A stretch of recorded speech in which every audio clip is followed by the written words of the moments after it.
Thank you for joining us on the Winning at Selling podcast. I'm Bill Hellkamp of Reach Development Systems, and with me is Professor Scott Plum of the Minnesota Sales Institute. The experiences we encountered as children defined our reality. The reality created our belief system. Today, these beliefs are still real. However, they may no longer be true. There lies the rub. What is true and what is our new reality? Let's get real as Bill and I discuss the power of beliefs and other important ideas on episode 497 of the Winning at Selling podcast.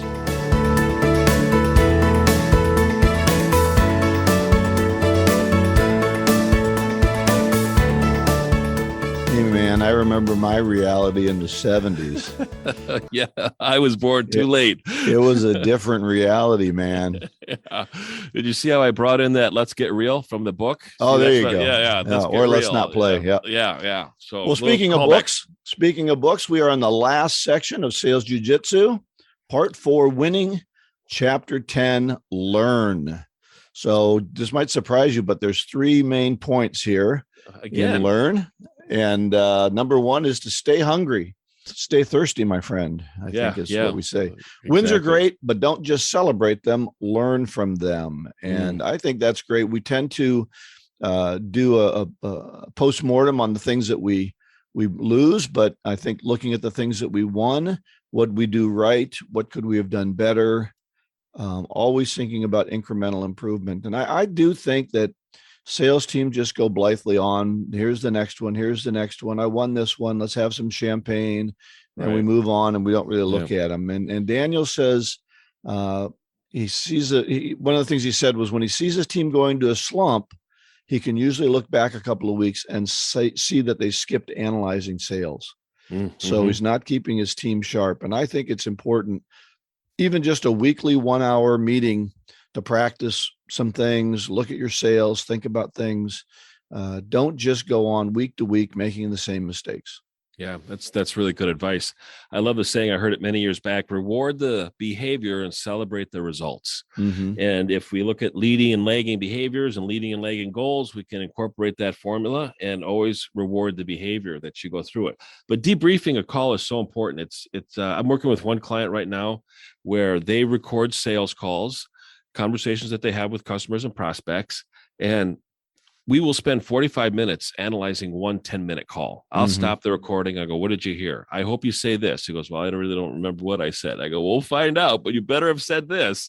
And then we continue to go on. And all of a sudden he says that. I go, hey, congratulations. He goes, like, yeah, I guess I did it. And it's always so important to be able to do what's relevant, to be able to apply what's most relevant.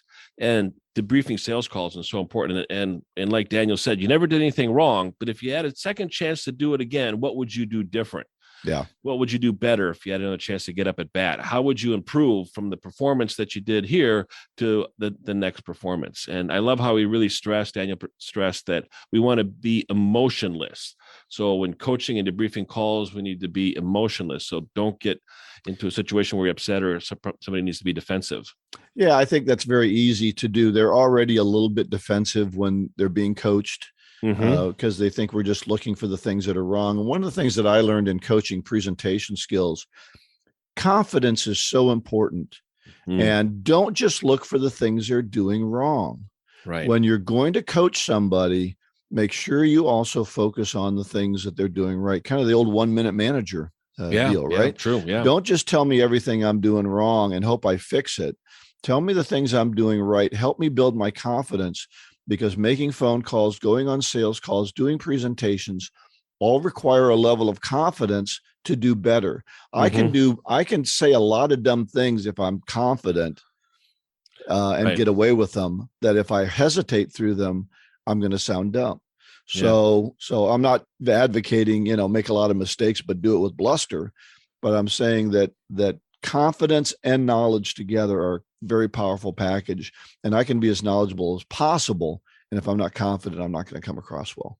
Yeah. I always tell a rep when I start working with them, I said, I need to be able to instill a high level of confidence so that you apply the content. I'm going to share with you the content, but you have to have the high level of confidence. And I need to work with you on your confidence. Right. And listening to a sales rep on a phone, the filler words, really erode confidence. Mhm. Silence is much Mhm. better to build confidence, just in that small little technique in doing that. Well, I laugh about, we're in Minnesota here, the land of the looking at other people's shoes Yeah. area, and that's what they say. That how do you tell when a Minnesotan's confident? He looks at your shoes while he's talking. So right. They tend to use the apologetic voice, which is, well, Scott, if it's okay with you, and I don't mean any offense here, but would it be possible if we perhaps try to have a conversation sometime in the future, if it's okay with you? Yeah. Oh my. And it's like, wow, how many times did you qualify that to not get a sale? It's one of those, you wouldn't want to buy this, would you? Right. No, I wouldn't want to buy that. Thank you. Yeah. So that's number 2 point is post-mortem. And this is when you have a call that didn't go well, right? Mm-hmm. And he calls it digging for gold. Analyze calls, see what happens, look for ways to improve, and get your team critically thinking, not critically being punished, but critical thinking. Don't shake their confidence, but let's figure out what happened. And if you get a no, if you don't make the deal, are you talking to your prospect and saying, you know what, I really appreciate your time. Would you give me 5 more minutes? Tell me what I could have done better. Tell me why we didn't get the deal from you so that we can do better the next time, and learn from that process. Yeah. And that takes a lot of courage. That takes a lot of confidence to call a client and say, please tell me why we didn't get this project. But that's the only way you're going to do better the next time. Mm-hmm. Yeah, exactly. And it is tough because you have to be vulnerable in order to accept new information on things that you could have done different with them, and you'll do better on the next one, or you'll be more prepared on the next one. Who knows if it's going to be relevant? Sometimes there's a case-by-case basis on those objections. I think also you have to teach your team how to take that criticism, because what I see happening in a lot of cases when we see this in coaching, right? Mm-hmm. Well, Larry, what'd you see? Well, I didn't see anything. Well, how about this? Well, that wasn't wrong. Well, you can't do that with a client, or you're not going to, the first time you deny what they tell you is the last thing you'll hear from them. Yeah. So you have to be willing to say, okay, tell me more. How did that happen? How did that make you feel? And ask further questions rather than getting defensive and saying, well, no, our proposal did that and you didn't read it right. Right. Well, that's too bad. You didn't make it clear. So if they didn't see it, it wasn't clear enough for them. So don't defend your point of view when you're having that conversation with a lost prospect. Just listen to them and ask clarifying questions. Mm-hmm. Yeah. Good advice. Third point is to integrate. And that means don't just learn something new, get training as standard operating procedure, ongoing training every week, something new. And Daniel nailed this throughout the book. And it's part, I think, that came from the jiu-jitsu point, is we don't just go out on game day, right? What are we doing different to learn? I don't want to make 100 phone calls to get one really great appointment with the president of a company and then go in and wing it by the seat of my pants. Yeah. Right. So training is a process that's part of your ongoing life as a salesperson. And this is something we talked about last week and the week before. And I'm going to tell my listeners, I'm going to beat you up a little bit. If you aren't in a book, if you aren't listening to podcasts on a regular basis, if you aren't practicing with yourself or with a partner, you are not getting better. Listening to us and doing nothing different isn't going to make you better. Reading a book and not doing anything from the book is not going to do anything for you. That's why I say at the end of every one of these shows that we do, go out and get better one skill at a time. Take one idea out and change. Don't just hope things are going to change because you listened to a couple of podcasts or you read a sales book. Go out and do something specifically different from that. And that's what ongoing training is. Yeah, right. There's some great podcasts out there. We're always grateful for our listeners listening to ours. And there's some great books out there. And Charlie Tremendous Jones has a great quote. He says, you'll be the same person you are today 5 years from now, with the exception of the books you read and the people that you meet. And right now it can be a little tough to meet people, but you can spend a lot of time reading books. And there's a lot of information out there on sales. We know that there's no shortage of sales books. So keep reading those sales books. Well, and I think it's a time, we're at a time. I mean, it's a great reset. Another 4 million people quit their jobs in December. There were more than 4 million in November. So we're up at the 12 to 15 million people in the last 4 months have quit their jobs to look for something different or to not do anything at all. I wonder how many salespeople have quit their job but haven't resigned yet. Yeah, that's good, Bill. So Scott and I have run a program for years called the Professional Sales Association in the Twin Cities area. And, it's a challenge to get more than 15 or 20 people out to come to a meeting to learn. So it's time to get off your rusty dusty and get out there and start to make something happen.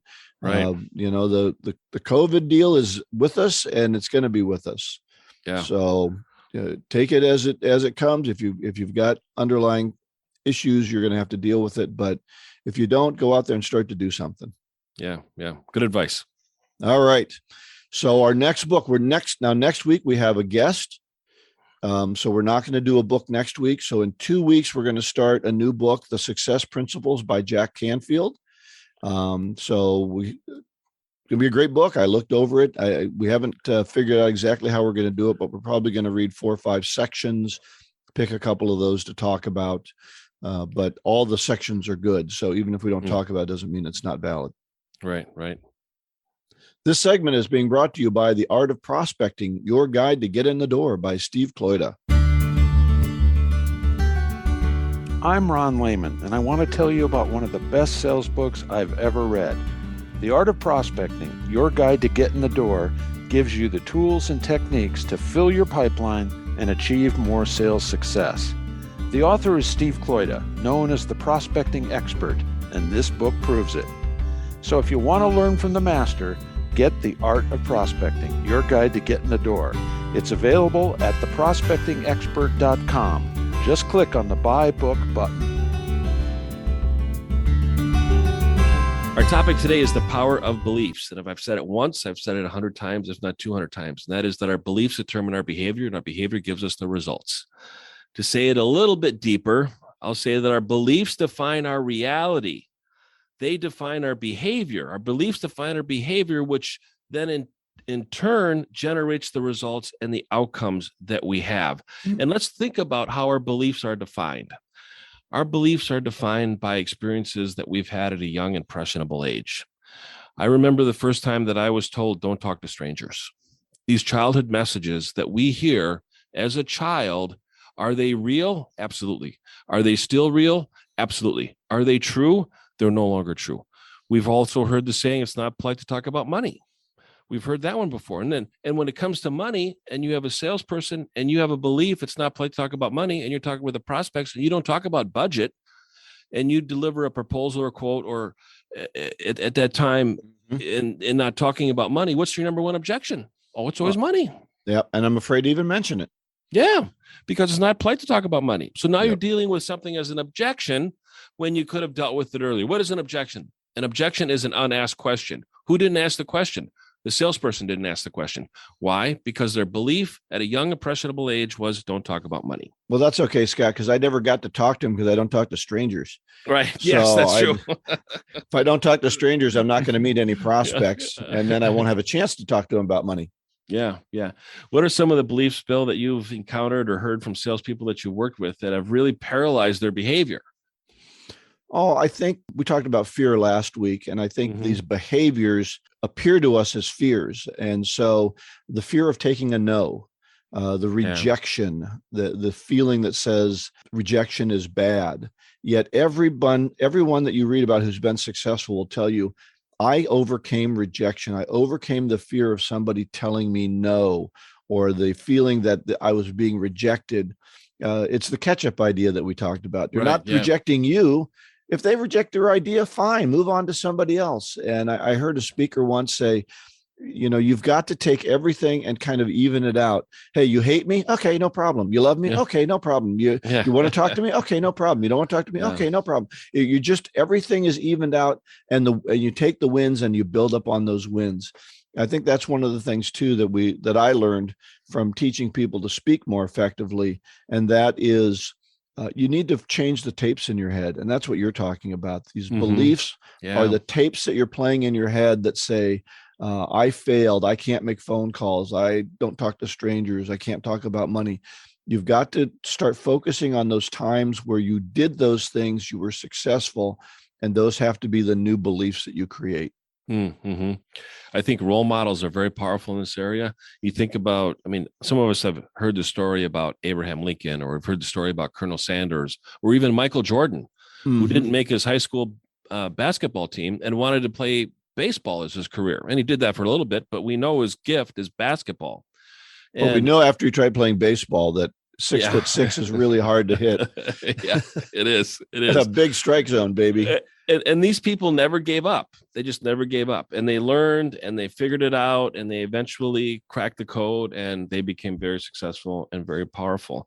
I've got a quote by Michael Jordan, and I don't want to read the whole thing because it's really long, but one point he says, I wanted the ball when the game was on the line. Yeah. And I've been watching some things on Larry Bird. He was exactly the same. Don't give me anybody else the ball. I will take the shot. I have the confidence. And that's the kind of thing you have to have when whether you're sitting down making phone calls or you're talking to the president of a company. You've got to have that confidence that says, I want to be the one to do this. I'm ready. I prepared. I practiced. And that's changing that belief that says, boy, I'm not worthy. Right. Oh, boy. I mean, that's such a sabotaging belief. Because nobody ever said that you're worth it when you were a child, and now we live an adult, and we feel like we don't deserve success, so we're not worthy of success, so we don't achieve success, and we self-sabotage ourselves because of that one belief. I worked with one rep, and I'd be coaching them, and I'd be sitting with them at their desk as they were leaving voicemail messages, and their voicemail messages were terrible. No voice inflection. It's like you're reading a script, and I'm like, okay, we need to change that a little bit.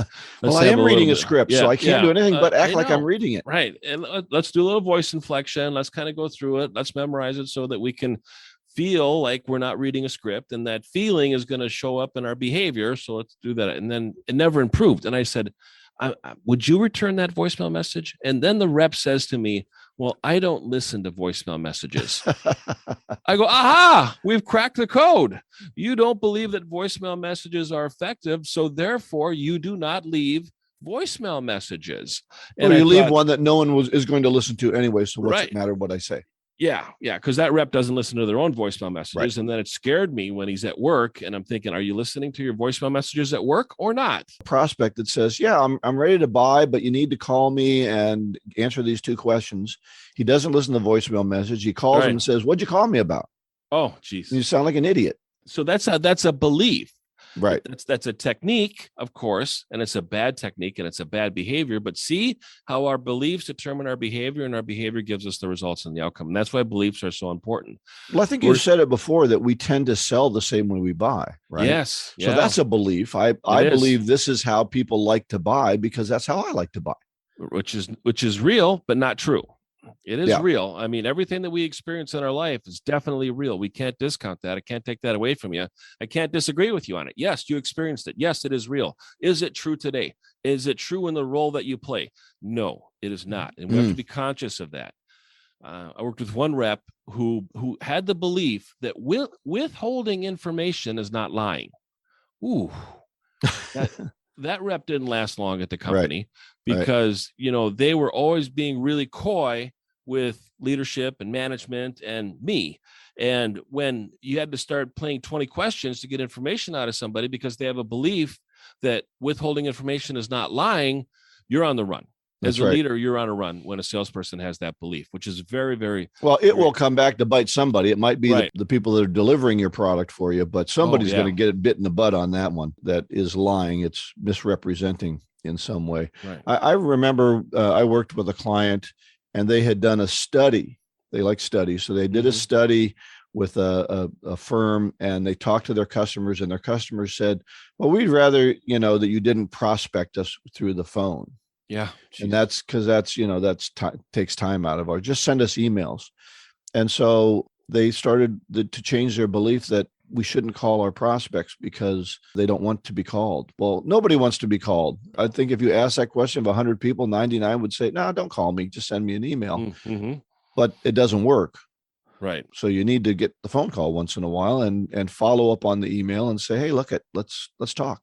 Right. And that's because poor salespeople had called them before, so the prospects created that belief. However, if good salespeople had called them and created interest and curiosity in the very first call, they would always want to be able to get a phone call from a good salesperson, and that also makes a difference too. Right. Well, they don't recognize the good ones because they're so good. They just get them involved in the conversation. Right. So they don't even recognize it. They think about cold calling as, hi, this is Bill with da-da-da, and we're going to talk to you. And they never let them get a word in edgewise. And you and I both hang up on those people. Yeah. Especially now they're mostly fake. They're mostly artificial intelligence calls. Yeah. So, hi, this is Larry. Pause. Yeah. Hi, Larry, I hate you. Well, thank you. I'm so glad you called. Yeah, it is. That's not sales. No. So if we think about how do we analyze our beliefs and how do we change our beliefs, I want to go through a process. So first, select a belief. And here's some other beliefs that are pretty common with salespeople that are not getting the results that they want.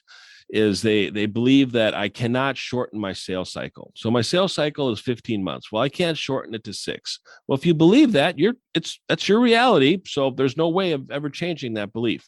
Another belief is let me examine that. So what do they do, Scott? Because you talk about them sabotaging.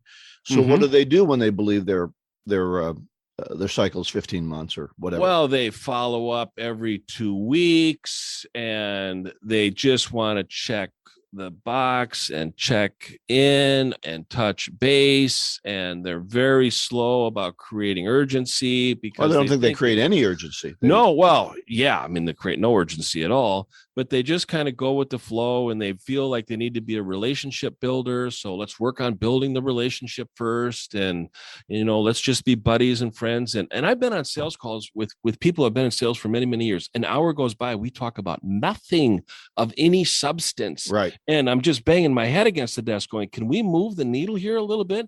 I mean, it's fourth down here and we've had fourth down 16 times and we can't move the ball down the field. To go back to my favorite discovery piece, have you prepared any questions? Yeah. If you don't prepare any questions, you just have a lively chit chat. Right. Exactly. You never get beyond, wow, how are those Vikings doing? Wow. Tom Brady retired. Right. Those are nice conversation starters, but you can't spend a half hour on that. Right. Yeah. So that's how it ends up reflecting in the behavior. Okay. And I'll go through some other beliefs and the negative behavior and obviously the negative outcome. But just some things for our salespeople and our listeners to think about is another one is I need to educate my prospects. That's a belief that some salespeople have. I believe you should educate your customers. And if you educate your prospects, you should educate them on what happens if they don't buy from you today. Educate them on the costs and consequences and risk that they take if they don't take action with you as a salesperson today. Another belief is it's important for my prospects to like me. I mean, that is the number one weakness that salespeople encounter is a high need for approval, and they seek the approval of their prospects. And I tell you, salespeople, if you don't challenge them, you don't change them. Mm-hmm. If you don't deal with conflict in a way of moving the ball down the field and creating enough interest and curiosity, because you're competing and creating conflict with how people spend their time. And you want them to spend their time with you as a salesperson to have a conversation about some of the present state situations that your prospect has and some of the outcomes that they desire that they're not getting. That's a conflict of how are you going to spend your time? And you need to challenge prospects to be able to spend your time with you as a salesperson. Another one is, I can't sell without literature. I mean, I've heard this before from salespeople. Well, my business cards come in 3 weeks. So that's when I'm going to start, going out and networking and door knocking. And, I can't send out any notes because they don't have any business cards. Oh boy. Our brochures aren't done. Oh, the brochures are at the printer. Oh, I'm having some stuff printed up with my name on it, so I can't do anything like that. That is simply not true. I was working with a couple of people on a program. We were all starting a new type of training together. So we decided to form a team and start to work together. Mm-hmm. And we were building. They wanted to build their website. That was important. So they had to build their website before they could start their business. And then they had to, as you say, they had to get their cards. And then once they built their website, then they had to develop 15 different programs so they could sell it. Well, you couldn't just develop the idea of the program. You had to write the entire program before you sold it. Yeah. And I'm like, why don't you guys go out and talk to somebody and see what they want and tell them you can do it, and then design the program around what they want, rather than designing 15 different programs and then trying to sell them and finding out nobody wants 14 of them. Oh, yikes. Right. And then nobody wants your website. Everybody wants their website to sell the whole thing for them. And it's like it's just ready, aim, ready. And then we'll go back to ready again. I finally said, you guys go get ready. I'm going to go out and sell something. Yeah. That's frustrating. So when we understand these beliefs that are holding us back, the next step is that, indicate the outcome that will take place as a result. So this belief, let's just take one, is let's do the most important one. It's important for my prospects to like me. Okay, so you get into this, your prospects must like you in order for them to buy from you, and you believe that. Well, think about the conversations that you have with prospects, and you're not challenging them.